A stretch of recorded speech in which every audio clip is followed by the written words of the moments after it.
sur ce qui va se passer. Je vous demande toute votre attention parce que figurez-vous de ce dont on va parler avec François Baudonnet. Tous les artistes peintres le redoutent, les marchands d'art, les musées. Qu'est-ce qui se passe? C'est au musée Van Gogh à Amsterdam. Le constat est terrible, vous allez voir. Les couleurs des chefs-d'œuvre du maître néerlandais sont en train de faner. Elles s'affadissent, elles se pâlissent, si jamais vous m'autorisez ce terme-là. Les rouges, ça vire au brun.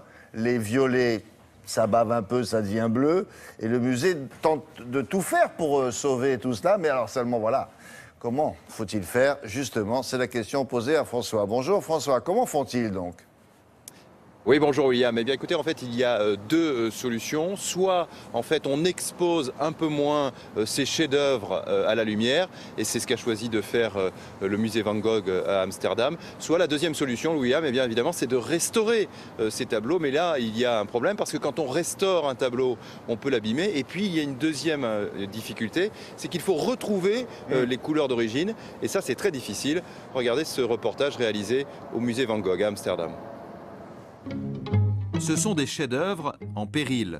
Les tournesols, les fleurs dans un vase bleu, ou encore la chambre de Van Gogh à Arles, ces tableaux du maître néerlandais, peints à la fin du 19e siècle, sont en train de perdre leur couleur, et en particulier le pigment rouge.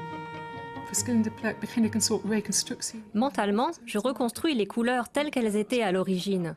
Et elles ont beaucoup changé.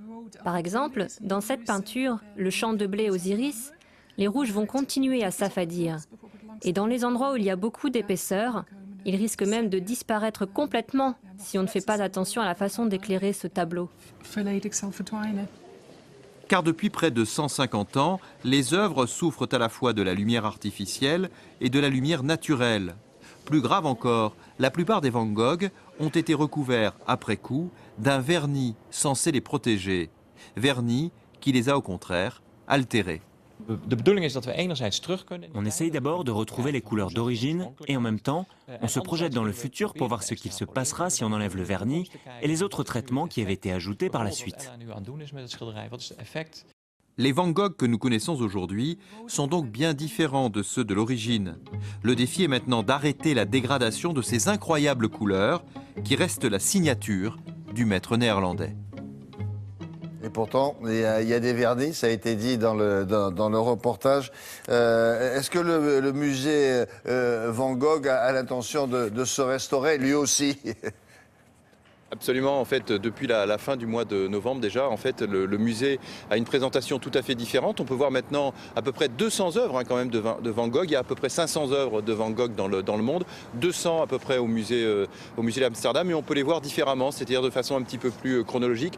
Et puis par exemple, le musée a maintenant la palette de Van Gogh, la palette du peintre, qui était à Paris et qui est maintenant à Amsterdam.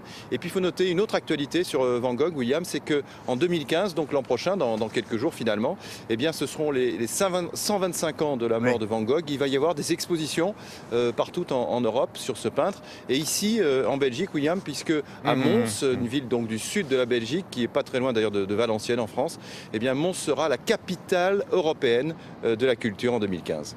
Merci beaucoup François. À très bientôt cette semaine à Télématin ou ailleurs sur une autre édition. On passe aux